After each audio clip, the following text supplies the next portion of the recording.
When men fall, don't laugh, learn. To laugh and not to learn is to make that same mistake yourself. For we are not free from the temptation nor the weakness that will cause us to stumble and fall.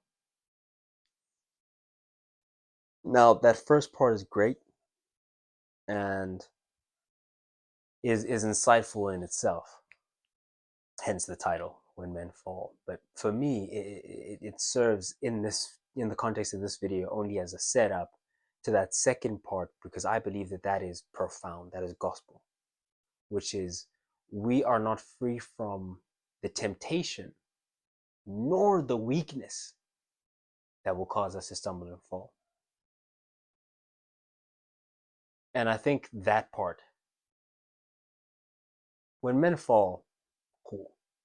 But the part that gets you is believing that I'll never be in that situation.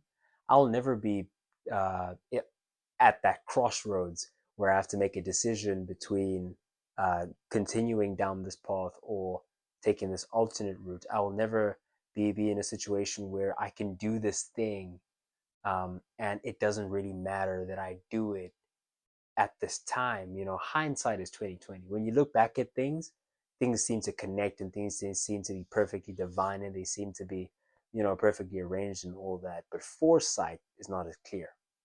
Sight in the present of how significant this event will be throughout time is not as clear. But looking back at things, looking at how he fell, very easy to say, oh, I would never be in that position of temptation.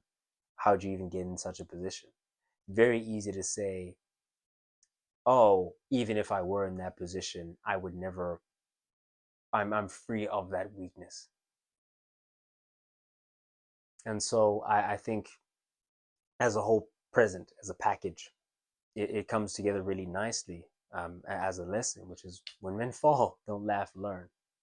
For we are not free of the temptation nor the weakness that would cause us to stumble and fall.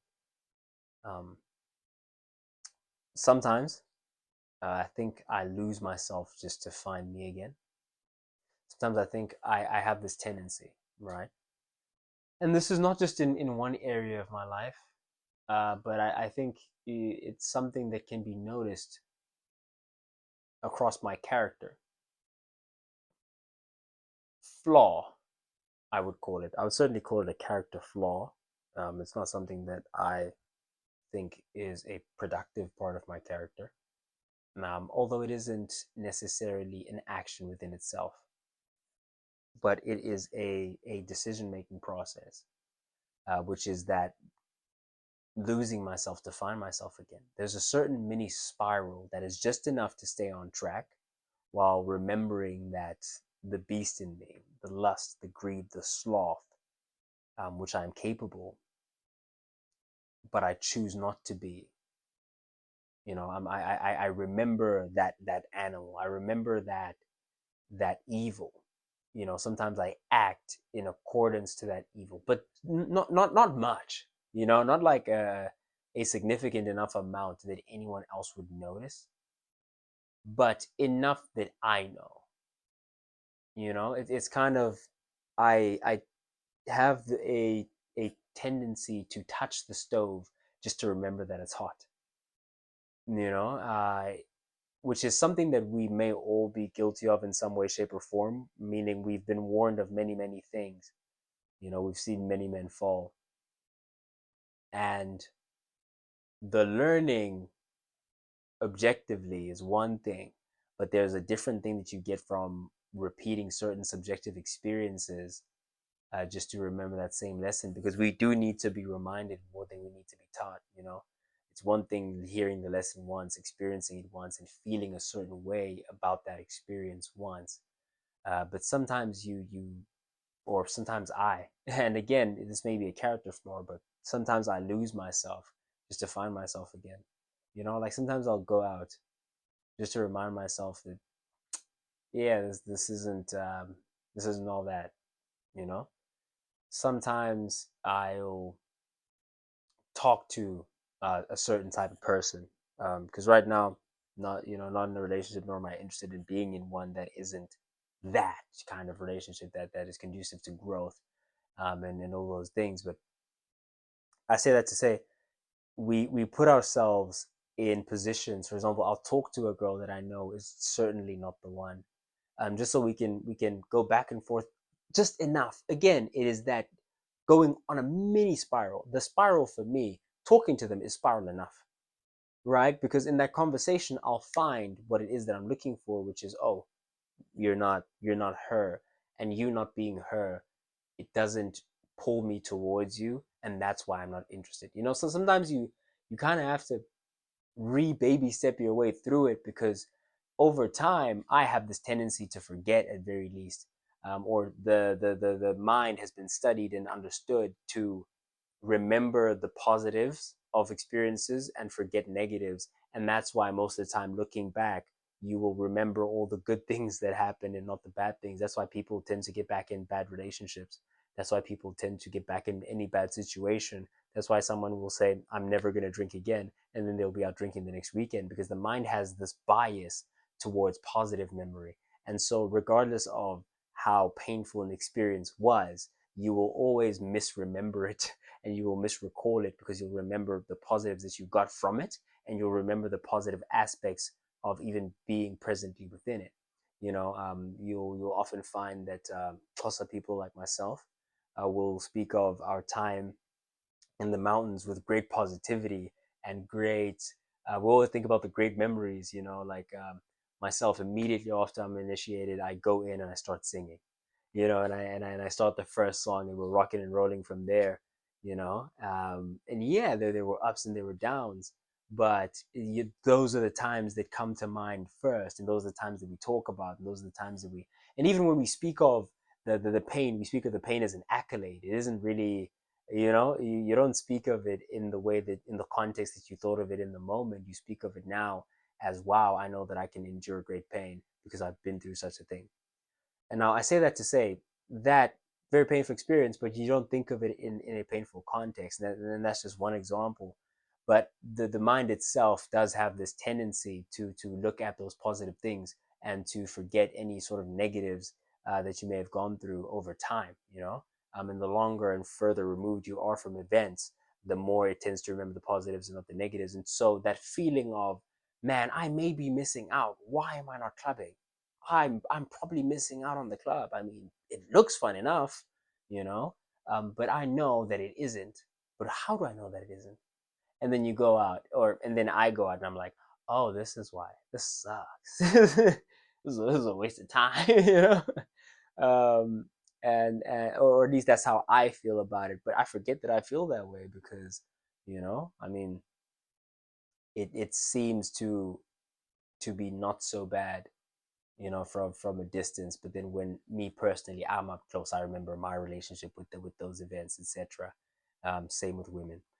Same with when I say women, it's crazy, because I have a lot of, people of the opposite sex that I get along with very, very well. But I mean specifically in a romantic context, of course. Anyway, I say all of that to say that I will do those things. I have this really, really bad habit of losing myself, just to find myself again. And whenever I do lose myself, even if it's slightly, man, for me, losing myself, it isn't necessarily like I don't have to spiral for a year. I don't have to spiral for a month. I don't have to spiral for too long at all. A weekend is long enough. If I spiraled for a weekend, if I spiraled 2 weekends in a row, that's insane for me, and that's more than enough to remind me, what it is that I am, and what it is that I'm not, and why it is that I'm not this way all the time. Why it is that I'm not that certain way all the time. So I try to find out. I try to find myself, and what it is that I lose in those moments. And I just get back to the basics. Basics about what life is about. We like the fancy things, we like the attention, so on and so forth. But those things can be smothering from success. And so there is a perfection that we strive for, and that we may never achieve, just to get to the end and realize that it was never about achieving. but the striving itself. So there's this ultimate version of ourselves. There's a version of me that never spirals, even for a weekend, even yeah, even for one weekend, even for a day, even for an hour, he doesn't spiral. There's a version of me that never misses a workout, that always is maximally prepared for every situation. There is a version of me who is hyper competent in all fields, financial, romantic, familial, like any sort of realm you can think of. That guy is competent, that guy is all things. And that is the perfection that I'm striving for.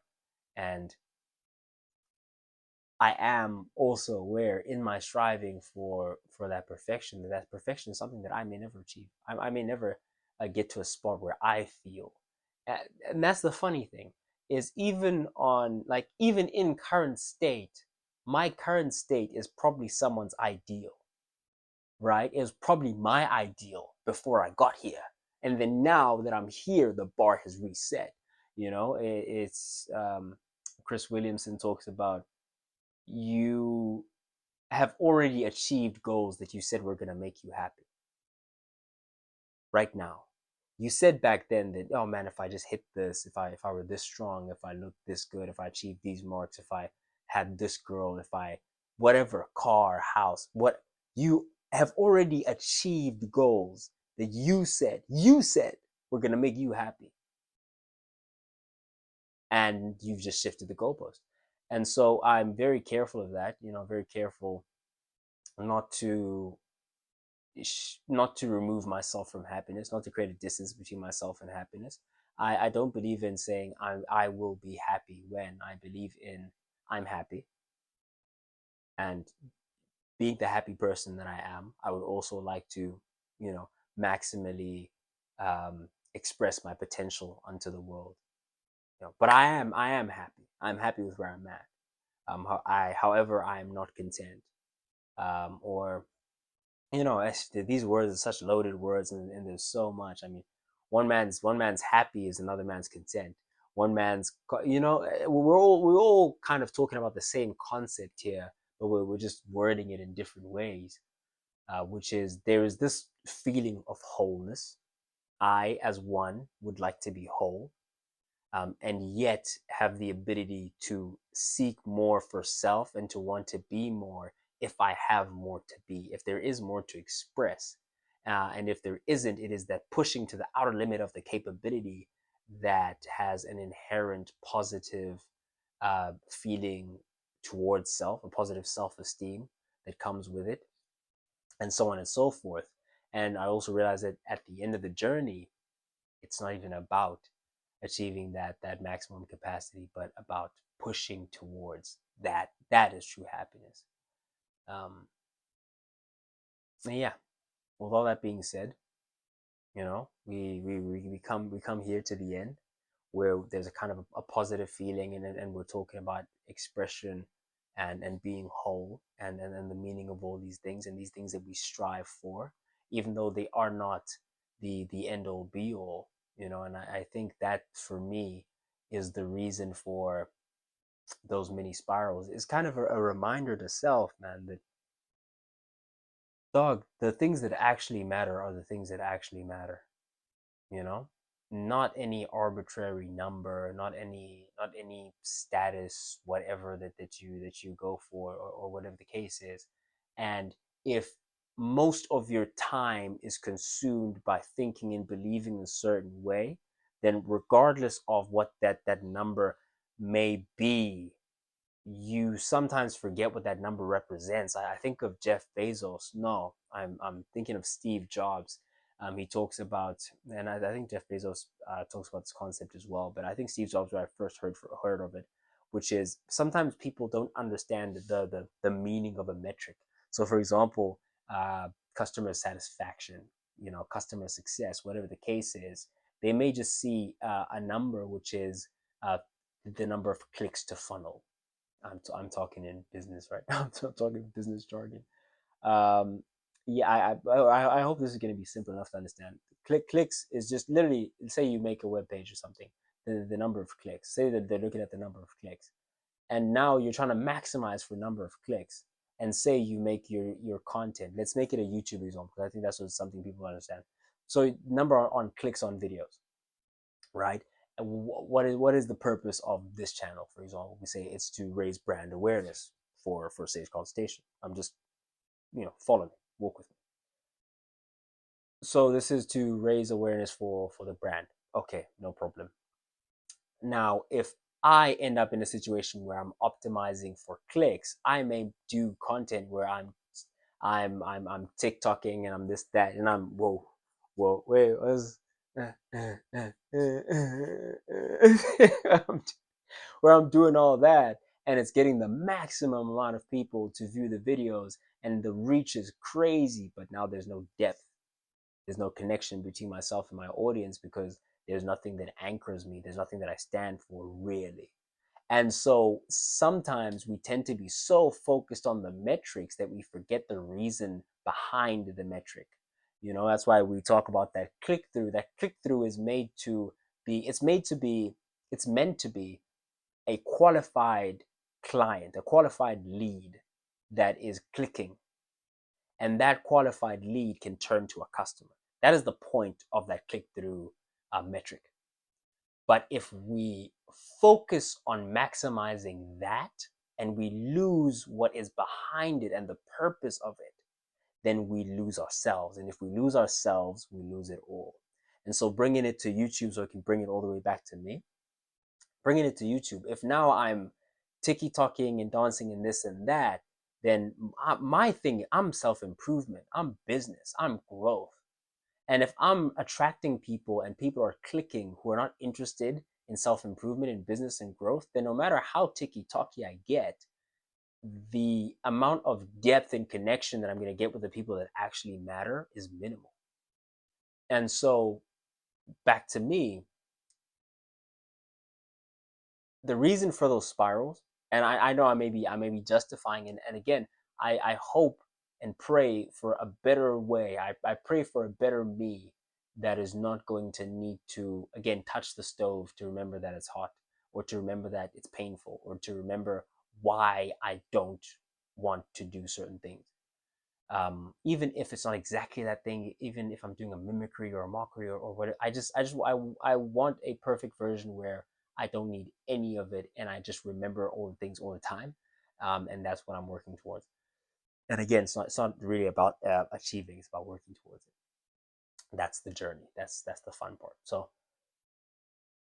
within myself, within the context of me, it's remembering that the point. An example is the streak, the streak of not going out, the streak of not being with women, celibacy, whatever the case. The point of that is not to have a long arbitrary number in which you could say, oh, I didn't do this, I didn't engage in intercourse for this amount of time. That's not the point. The point is, during that period of time, not even during that period of time, the point is for you to be focused. That's the point. Whether you like this, that, that's, it's like we're losing why we are doing this to begin with. If we get to a spot where, for example, we are conversing and having empty conversations with multiple women while remaining celibate. That's like, dog, you've forgotten why. And sometimes with a guy like me, I have to touch the fire to remember why, which is not necessarily I have to have now a bunch of empty conversations. Sometimes I have to go directly to the source and get to the end goal and break a streak, and break a streak and get back to zero, so that I remember what actually matters. Is that now that I don't have the weight of this arbitrary streak that I was going for, like, oh, I want to go for 1 year, I'm on 8 months, I'm almost there. But then you look at the actual details and the things behind the numbers, and you realize that I'm actually losing those while focused on an arbitrary number. I'd rather not have the number. I'd rather not have the number be humbled and humble myself and be humble enough within myself to go back to zero and realize that even if you haven't failed yet, you failed a long time ago, Sage. That's just me being real with me. Is even if, like, numerically speaking, metrically speaking, if we look according to the number that you're tracking right now and that you're pretending is important, if we look at that, then it looks like you're still on track. But if we look at where your attention is going, if we look at where your energy is flowing at this moment of time, then in this moment of clarity, I'd like to say you failed a long time ago. And it's time to get back to that. It's time to get back to the real, you know? And I think it's very, very important to be able to be honest with yourself like that, especially if you want to perform. You know, if you want to feel better, blame others. If you want to do better, blame yourself. And be very, very real with yourself, and remember why you do the things that you do, and remember why you don't do the things that you don't do. Is what I'd like to leave you with today. And again, although we talk about the perfection that we strive for, we talk about how we may fall short. Please remember that we are neither free from the temptation, nor are we free from the weakness. And even in the moments when we don't fall, because again, sometimes you may be in a position where the streak itself is intact. You know, say you're a boxer and you're undefeated, but you know that you've been skipping the gym. You know that you haven't been locked in. You know that you haven't been focused. We think of a prime Mike Tyson, and a prime Mike Tyson was absolutely incredible when he was disciplined, when he was focused, when he was doing all things according to his trainer, the legendary Cus D'Amato. That Mike Tyson, peak Mike Tyson, prime Mike Tyson, was everything. That may have been the greatest boxer ever to grace the ring. And you look at a Mike Tyson after the fact, you look at a Mike Tyson as he has his trainers, as he has the millions, as he is blowing this money on extravagant things, he's taking drugs. So you look at this Mike Tyson, he's fighting hard, he's doing this, he's doing that. When it comes to the ring, no one can touch him. When it comes to the streak is still intact. But when you look at his personal life, he's taking the drugs. He's sleeping with the women. He is being reckless with his money. He's buying tigers. He's doing absolutely ridiculous things, and the life is in shambles. But the streak is intact.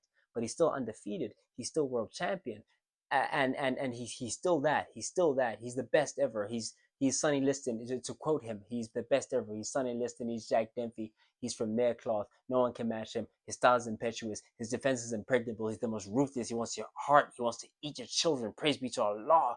He speaks, and he behaves within the ring. The streak is still intact. All of those things would indicate that the primary meaning behind the metrics, the meaning behind that undefeated streak, the meaning behind being world champion, all of those metrics would indicate that he is still that. But when you look at his personal life, it's like Mike Tyson. You may have lost the title after you may have lost the title a long time after losing your trainer Cus D'Amato and losing your way, but you lost yourself way before you lost that title. You lost yourself the day that you lost Cus D'Amato. And the streak itself would not indicate that.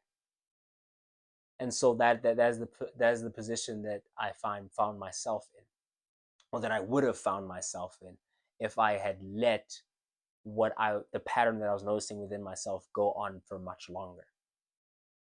Which is, I noticed that I was looser within myself in terms of what I can and cannot do, and what I can and cannot, or what I do and do not tolerate from myself in terms of behavior on a day-to-day basis, because there was this longer term streak that seemed to be a cushion for me.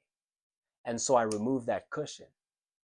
And the point of removing that cushion is not necessarily to uh, remove the goal behind it, but actually to remember the goal behind it, right? Although we do take it as a loss that we weren't able to maintain the meaning outside of having um, outside of having the number to back it up, we take it as a loss that we weren't able to maintain that we take as a loss indefinitely. But the loss of the number itself, we completely disregard that, because the main point, the main objective, the main mission is to find ourselves and what it was that we had lost in the gaining of the months, days, and it could have gone on even to years of gaining that number. But if we lose ourselves in the process, and if we lose what it is that, if we lose the meaning behind the number, then we've lost it all. Don't want to keep you for too long. If you did in fact enjoy today's video, please do hit that subscribe button. I have been Sage, standing on business. Signing out.